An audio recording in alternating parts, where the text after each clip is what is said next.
Kujipamba kwenu usiwe kujipamba kwa nje, yani kusuka nywele na kujitia dhahabu na kuvalia mavazi ya gharama kubwa, bali kuwe ni utu wa moyoni usionekana katika mapambo yenu yasiyoharibika, yani roho ya upole na utulivu iliyo ya thamani kuu mbele zake Mungu.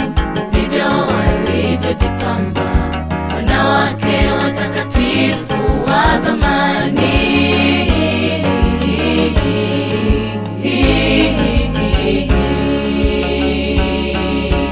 Magauni yanayoshonwa kwa sasa ni ya aibu sana, mabega yako nje nje, matiti nje kama mafungu ya nyanya, mapaja nayo yameachwa nje nje kama kuku aliyenyonyolewa manyoya yake.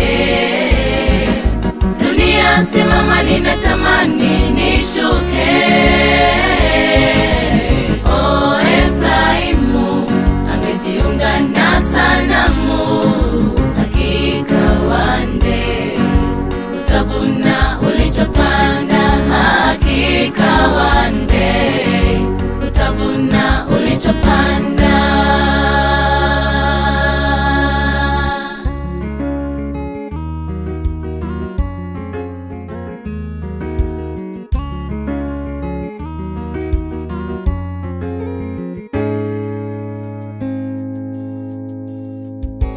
Tunaishi katika ulimwengu uliochanganyikiwa, katika mavazi, katika chakula na katika ibada. Watu wanavaa mitepesho kama wamejinyea, watu wanakula vyakula na kuabudu wanavyotaka wao. Wameamua kupita njia za kando kana kwamba hawana nuru, hawana nuru ambayo wanapaswa kuishi kama watu wamjuao Mungu wa mbinguni, na kana kwamba hawamjui Mungu kabisa.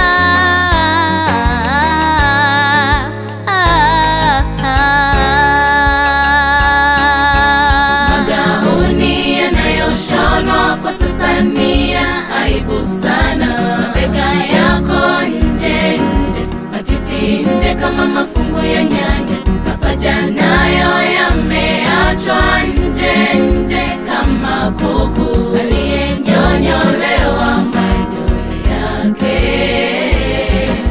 Dunia simama, ninatamani nishuke.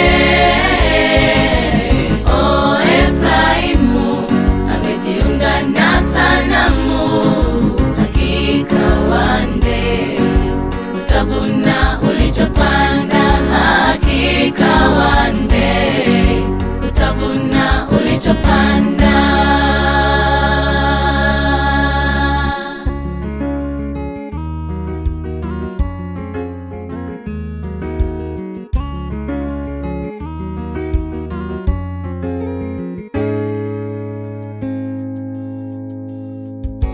Vijana wasomi hasa wanaotoka katika familia za matajiri wanavaa mavazi ya kihuni na kikahaba, na wanatembea uchi kama vichaa.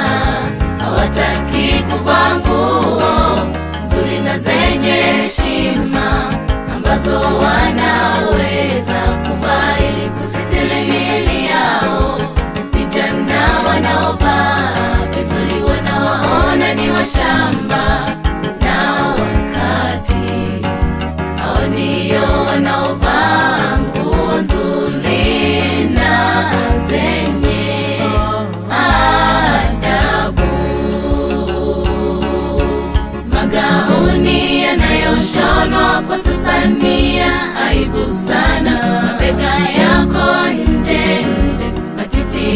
kama mafungu ya nyanya, mapaja nayo yameachwa